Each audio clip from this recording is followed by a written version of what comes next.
Bienvenido a tu podcast de Historia de México. En este encontrarás los sucesos más importantes que han marcado a este país a lo largo de su historia. Así como algunos datos relevantes de muchos personajes en nuestra sección Resumiendo Vidas.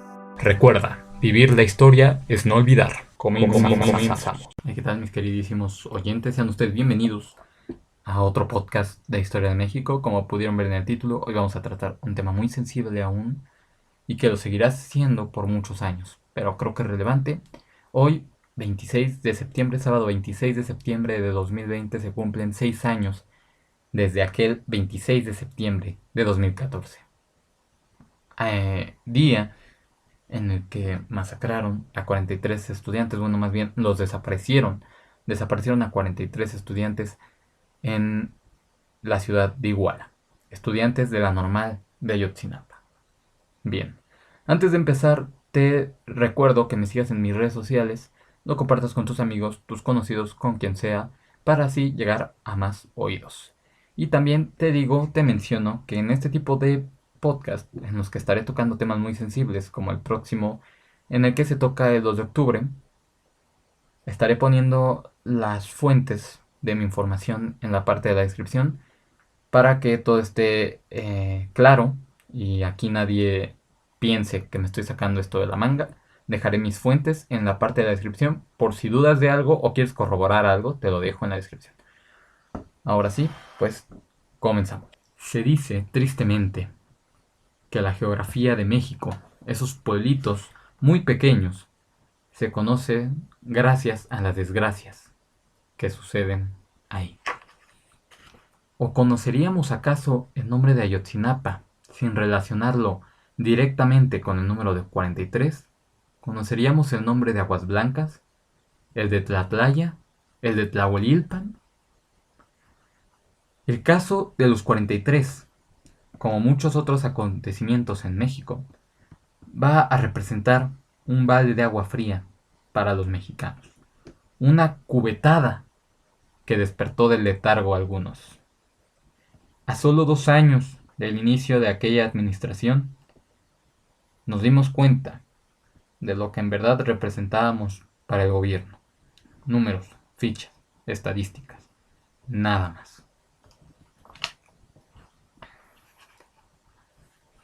El 26 de septiembre de 2014, los estudiantes van preparando su ritual, por así decirlo, previo a la marcha del 2 de octubre, en la cual todas las escuelas normales del país participaban. Esta vez la caravana de todos los estudiantes partirá desde Ayotzinapa, ubicado en el estado de Guerrero. Van preparando todo, secuestran los autobuses, eso es un decir porque es, como ya lo dije, parte de un ritual, por así decirlo, y hacen los convenios con los choferes y están todos de acuerdo. No es como un secuestro como tal, es más bien como una representación, no sé, una actuación. En su trayecto, en la ciudad, ya están en la ciudad de Iguala, en su trayecto se topan con patrullas de la policía municipal. Se empiezan a escuchar detonaciones, pero son simples tiros al aire. En un momento dado, los balazos se vuelven contra los autobuses y estos responden como pueden. Narran que agarran piedras, botellas, todo lo que tuvieran a la mano para defenderse. Obviamente pues no podían hacer mucho y al verse vencidos los estudiantes corren hacia los autobuses y escapan de ahí. Llegan a la calle Juan N. Álvarez, esquina con Periférico Norte, y se encontrarían con otra patrulla más que les cierra el paso por delante y 3 patrullas más cierran la retaguardia para que no pudieran huir por ninguno de los dos lados. Uno de los estudiantes, Aldo Gutiérrez, tratará de mover la patrulla de enfrente, empujándola para que simplemente el camión pasara. No querían hacer nada más. Uno de los oficiales a bordo dispara contra el joven, Aldo Gutiérrez, e impacta en su cabeza. Aldo pasaría 45 minutos en el suelo sin recibir atención médica, porque los agentes de la ley no dejaban pasar a las ambulancias que querían acceder a la calle. Llamaron 3 veces a emergencias 2 veces, las 2 primeras ambulancias no pudieron pasar. Y hasta la tercera fue cuando ya pasaron a llevarse a Aldo al hospital. Pero era demasiado tarde y actualmente Aldo se encuentra en estado vegetal y tiene una pérdida en el cerebro del 85%. Llega una orden de bajarlos del autobús, los bajan, los golpean, los tiran a la banqueta, los suben a las patrullas y se los llevan. Cabe aclarar que solo a un grupo, a una mitad, se los llevaron en las patrullas. El grupo que se queda ahí en la esquina de Juan Álvarez y Periférico Sur sería el que se salvaría, junto con otro grupo. Simultáneamente se desarrollan 2 escenarios, uno debajo del puente que está enfrente del Palacio de Justicia de la ciudad de Iguala. Ahí les disparaban y echaban gas lacrimógeno por las ventanas que ya habían roto. Los obligan a bajar, los golpean y los suben a la parte trasera de camionetas de la Policía Federal. El tercer camión tarda en llegar un poco al puente debido a que el chofer había esperado unos minutos a una muchacha que le debía traer unos papeles, según cuenta la historia.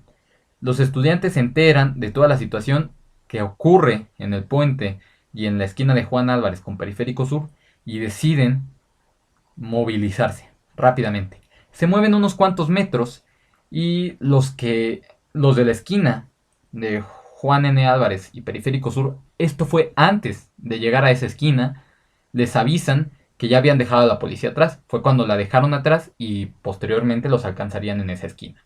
Les avisan y pues el chofer insiste en que si se pueden esperar un poco más por los dichosos papeles y los estudiantes pues accedan. A los pocos minutos llega la persona, le da los papeles y se va. Este autobús llega al puente, pero ya no había estudiantes en el camión, solo había policías. Se detiene a 500 metros de ahí y una patrulla de la Policía Federal de Caminos les ordenan que abandonen el autobús o los matarán. Lo abandonan sin problema y se cuentan que se refugiaron en una casa abandonada. Estamos hablando de que en la ciudad de Iguala se llevaban a cabo 3 ataques simultáneos en la que participaban la policía de Iguala, la policía de Cocula, la policía de Huitzuco, la estatal, la ministerial, la federal y el 27 Batallón de Infantería de Iguala. Todo para matar a unos simples estudiantes. Los estudiantes que se hallan en la escuela reciben la noticia por parte de sus compañeros y salen enseguida a la ciudad de Iguala para auxiliar. Cuentan que alrededor de 30 personas salieron de la normal hasta Iguala en 2 camionetas urbanas. O sea, iban 15 sujetos en camionetas urbanas. Al llegar, se percatan de la escena, ven los buses acribillados, las ventanas rotas, casquillos en el suelo, sangre en los camiones y pues se asustan obviamente. Empiezan a registrar una escena del crimen con lo que pueden. En los lugares en donde hay casquillos ponen piedras, botellas, botes, lo que sea que encontraran para marcar dónde habían caído los casquillos y convocan ahí mismo una rueda de prensa. Empiezan a llamar a la prensa. Algunos dicen que no, que hay retenes en toda la ciudad, en las entradas de la ciudad y no permiten entrar a los periodistas. Otros dicen que el gobierno ya les advirtió que está muy peligroso ahí, que no deben de ir porque están arriesgando su vida. Y pues solo unos pocos van. Van como 9, 10 periodistas de prensas locales, de periódicos locales. Convocan una rueda de prensa y sucede lo siguiente. Nos empezaron a perseguir desde lo que fue la terminal de autobús para acá y ya saliendo por el parque fue cuando empezaron a dispararnos y pues habían varios compañeros que veníamos corriendo y nos subimos a los autobuses, pero el último autobús ya cuando nos detuvimos aquí, ahora sí que los acribillaron pues a los compañeros arriba del autobús. ¿Es decir, que los rafaguearon? Sí, los rafaguearon. ¿Lo agredieron a balazos? Nos acribillaron a balazos. ¿Quiénes? Fuerzas municipales, estatales y federales. ¿Qué motivó el enfrentamiento Dicen que iban a impedir que ustedes robaran un autobús, ¿es real? Bueno, eso es lo que dicen. Hoy ya confirmaron si sus compañeros detenidos están en la cárcel. Están en barandillas nuestros 15 compañeros detenidos, confirmados. ¿Cuántos son? 15. ¿Qué delitos les acusan o...? Les vuelvo a repetir, no se nos ha dejado tener ningún contacto con él. ¿Tu nombre cuál es? Mi nombre es Pedro David García López. ¿Y el tuyo, amigo, cuál es? ¿El del otro muchacho?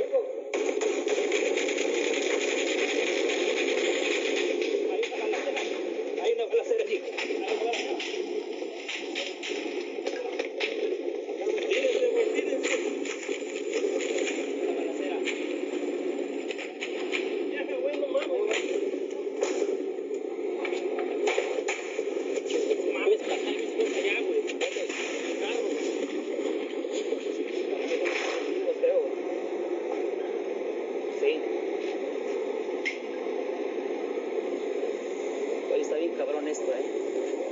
En esta balacera que acaban de escuchar, morirían 2 estudiantes, Julio César Ramírez Nava y Daniel Solís Gallardo. Los estudiantes de este grupo, al cese del fuego porque tenían que recargar los oficiales, los militares que estaban atacando, huyen y se dividen al huir de esta balacera. Un grupo de aproximadamente 20-25 estudiantes se dirige a un hospital privado para que ahí se le diera tratamiento a un muchacho de nombre Edgar, que se hallaba herido. Enseguida llega el ejército y los amenazan. El comandante dirá una frase que retumbará en los estudiantes. Antes de decirla, para quien no lo sepa, los normalistas suelen dar nombres falsos en este tipo de situaciones, porque los normalistas siempre han sido muy reprimidos en la historia de este país. Entonces, imagínate el nivel de represión hacia estos, que estos se veían obligados a usar nombres falsos. Pero bueno, el comandante les dice, digan sus nombres verdaderos, porque si no, van a desaparecer para siempre. En la madrugada, a las 5:30, los estudiantes son llevados a declarar a la fiscalía. Los estudiantes, en palabras suyas, pensaban que se trataría únicamente de ir por sus compas, a sacarlos del MP y dar una pequeña declaración sin más ni menos. Pero no. Al llegar les dicen que no encuentran por ningún lado a sus compañeros, que sus compañeros jamás llegaron a Barandillas, jamás llegaron al MP, no se sabe nada de ellos. En la mañana del 27, los estudiantes se empiezan a percatar de que sus compañeros se encontraban desaparecidos. No se hallaban por ninguna parte. 57 estudiantes estaban desaparecidos, para ser específicos. Inmediatamente las autoridades de Guerrero señalan al poco tiempo de que se abriera la carpeta de investigación del caso al alcalde de Iguala como el artífice de todo. El alcalde pide una licencia por 30 días y desaparece. Pero déjenme preguntarles, ¿un alcalde puede coordinar una serie de ataques hechas por varias corporaciones policíacas de varios municipios, más la policía ministerial, más la federal y más el ejército? Días después aparecerían 14 jóvenes que ya volvían a sus domicilios sanos y salvos, pero aún quedaban 43. Y llegó el 2 de octubre. A la marcha empiezan a llegar los contingentes de las escuelas normales. Esta vez eran mucho más grandes que en otros años. Venían a exigir justicia por lo ocurrido. La actuación del gobierno, el papel que toma no ayuda nada en su posición. El gobierno actúa de manera extraña, tratando de encubrir algo, como cuando un niño rompe un jarrón y lo oculta bajo el tapete y finge frente a sus padres, pero se nota dentro de su actuación, se nota raro, tenso y nervioso. Así se veía el gobierno. ¿O por qué tardó Peña Nieto una semana en hablar del tema, en pronunciarse al respecto? El día 5 de octubre se hallan fosas clandestinas en las zonas llamadas Pueblo Viejo y Loma de Coyotes. Los estudiantes y familiares intuyen que son los jóvenes desaparecidos los que se encuentran en esas fosas. Se hacen análisis forenses y los peritajes correspondientes, y se determina que los cuerpos no corresponden a los de los estudiantes. Se señala a la esposa del alcalde de Iguala como la principal coordinadora junto con su esposo. Se dice que en esa noche la esposa llevaba a cabo un evento político, ya que ella quería suceder a su esposo en el puesto de alcalde. Llegan las noticias de estos grupos en camiones provenientes de Ayotzinapa y la señora piensa, según la versión oficial entre comillas, que se trata de un grupo con intenciones de sabotear su evento. Las investigaciones siguen y los forenses del equipo argentino de antropología forense, que tomará un papel importantísimo en esta investigación, encuentra en el basurero de Cocula los esqueletos, los restos óseos de al menos de 19 personas. Se están llevando a cabo dos investigaciones, una del ya antes mencionado equipo forense argentino junto con el GIEI y otra por parte de la PGR. Los padres deciden que todo lo que descubre entre comillas la PGR se considerará para ellos como falso. Al equipo forense argentino se le avisa por parte de la Procuraduría General de la República que se encuentran en el puente del río de San Juan más restos óseos. La PGR afirma lo siguiente: hubo algunos detenidos que dijeron que ahí, en Colula, privaron de la vida a los estudiantes sobrevivientes para posteriormente quemar los cuerpos con un fuego que duraría horas. En la extracción de una bolsa negra con restos humanos del río de San Juan, los argentinos dicen que no habían estado presentes cuando la PGR halló la bolsa y sacaron los pequeños huesos fragmentados y quemados en el río. La PGR simplemente les dijo, encontramos esto, la PGR ya había sacado todo, ya había sacado la bolsa y los argentinos llegaron solo para ver, prácticamente. La noticia se vuelve parte de la agenda internacional. La noticia de los 43 desaparecidos conmueve a los medios internacionales. En la Embajada de Argentina empiezan las protestas, en la Embajada de México en Londres también comienzan las manifestaciones, en el Parlamento alemán da de qué hablar el asunto, se escucha la noticia en japonés, en cualquier idioma, en inglés, todos los idiomas posibles, se escucha la noticia de los 43. En medio de toda esta crisis, en la que además de las manifestaciones internacionales, las manifestaciones en la Ciudad de México eran severas, el presidente anuncia nuevas reformas en materia de seguridad pública ante el Congreso. Las pruebas de ADN a inicios de diciembre de los restos hallados en el río de San Juan revelan que los restos corresponden a uno de los estudiantes, de Alexander Mora Benacio. El 6 de septiembre de 2015, el GIEI se contacta con el doctor peruano José Torero, un experto en temas de fuego, por decirlo así, que había participado en la investigación de las Torres Gemelas.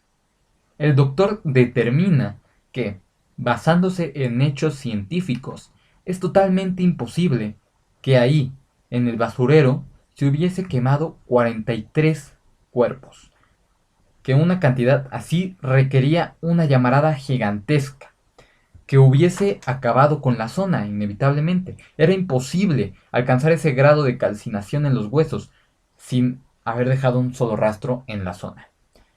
Inmediatamente salen una serie de declaraciones para, de manera desesperada, justificar que ahí, en Cocula, sí se quemaron alrededor de 17 cuerpos. Obviamente, esto es una patraña de la PGR. Se toman testimonios de gente forzada a hacerlos. Los padres no le creen a la PGR y rompen todo tipo de relación, lo que significa también la ruptura del GIEI con la PGR. En las calles de Iguala, el Estado empieza a arrestar gente y los obliga mediante métodos inenarrables a confesar por crímenes que ellos no habían cometido. De esta manera justificaban su versión de la historia. Decían, hey, mira, él dijo, soy yo. Así justificaba el gobierno su versión de la historia. Se veía la desesperación, olía a desesperación. A todo esto, se descubren que las señales de algunos celulares de los estudiantes, en un momento dado, surgían del cuartel del ejército en Iguala. Hasta la fecha, nadie, o bueno, más bien el gobierno, ha podido justificarse sobre este acontecimiento o no, el público en general no ha sabido algo más respecto a esto, ya que nunca se permitió tomar declaración alguna al 27 Batallón de Infantería. Las ráfagas de bala contra los dos autobuses en los que venían los 43 estudiantes se dieron porque en ellos se hallaba un cargamento de heroína valuado en $2 millones. Es por ello que los otros autobuses que ya habían secuestrado los estudiantes no habían sido perseguidos, y estos dos, sí. Ahora bien, se dice que un capo muy poderoso en la zona de Guerrero, dio órdenes al coronel y le dijo: tú me tienes que recuperar esa mercancía, pase lo que pase, tu vida depende de ello. Entonces, pues el coronel empezó a mover los hilos que tenía que mover y coordinó a todas las instituciones para coordinar un ataque simultáneo a los camiones de los estudiantes. Se puede afirmar más bien, que el gobierno de Enrique Peña Nieto, el gobierno en general, no supo nada de esto, no ejecutó nada. Pero lo que también se puede afirmar es que ellos culparon inocentes para cubrir culpables. Entonces son culpables el gobierno directamente, no porque haya matado, no porque haya dado la orden de matar, sino porque cubrió a los culpables. Los estudiantes era obvio que no tenían ni la más remota idea del cargamento, solo que al ejército pues le dio miedo que los estudiantes se percataran de lo que estaba sucediendo en realidad. Entonces, en vez de bajarlos, de desalojarlos del autobús, deciden matar a 43 personas. Inaudito. Esto se piensa que es una simple cortina de humo para que el delito de desaparición forzada no sea considerado, porque este delito pudo haber llevado al mismísimo presidente a la Corte Penal Internacional por delitos de lesa humanidad. Entonces, declarar que fue una masacre, que sigue siendo horrible, es mejor, cualquier cosa es mejor que declarar desaparición forzada. Ayotzinapa, como ya lo mencioné, es un parteaguas en la historia de México. Antes de aquel 29 de septiembre de 2014 se decía: ni se preocupen, esos estudiantes andaban en malos pasos, se lo buscaron. Y eso que ya había un precedente, el precedente del 2 de octubre del 68. Pero Ayotzinapa viene precisamente a recordar este sentimiento. El número 43 se ha convertido en un símbolo de resistencia, no solo por la fuerza que demostraron los padres y madres de familia ante estos sucesos, que cuando menos es admirable e inspirador, sino también porque se trató de estudiantes normales, rurales. Y si bien sí, siempre han sido reprimidos, eso sin duda, pero a mí, por lo menos a mí me parece, en mi opinión, creo que en México no puede haber escuelas más nobles que las normales rurales. No solo le dan un escape a gente en zonas de alta marginación y en zonas de alta pobreza extrema, de mucha pobreza extrema más bien, sino que también generan profesionistas que emplearán el trabajo más noble, el de ser maestro, el de ser profesor. Cualquier médico, cualquier bombero, cualquier abogado, cualquier senador, cualquier diputado pasó por un maestro o varios maestros, sí o sí. Tal vez los maestros rurales de las normales generalmente no impartan clases en la universidad. No creo. Es muy poco probable. Pero sí, seguramente marcaron la infancia de algún ingeniero, de algún diputado, de algún presidente. Lo motivaron, lo incentivaron, le enseñaron. Por eso, que específicamente haya sido quien haya sido, hubiese sido una tragedia. Pero que hayan sido estudiantes de normales rurales que vienen de orígenes humildes y que son salidas de la pobreza extrema de muchísima gente, la mayoría de los maestros egresados de escuelas normales rurales vivían en pobreza extrema. Es un hecho. Entonces, el haber matado a los estudiantes más nobles que puede tener este país es una tragedia. No se trata, las escuelas normales no se tratan de escuelas elitistas como la UNAM, como el Poli, como la UAM. Se trata de salidas de mucha gente. Si tú le preguntas a cualquier mexicano quién es el responsable de esto que te acabo de narrar, sin duda dirá que fue el Estado. No hay duda de ello. Quien no te lo diga es tonto o no sabe de plano qué pasó. Solo el tiempo encenderá una vela para conocer las verdades aún ocultas en este hecho histórico. Ayotzi vive. La lucha sigue. Muchas gracias por escucharme.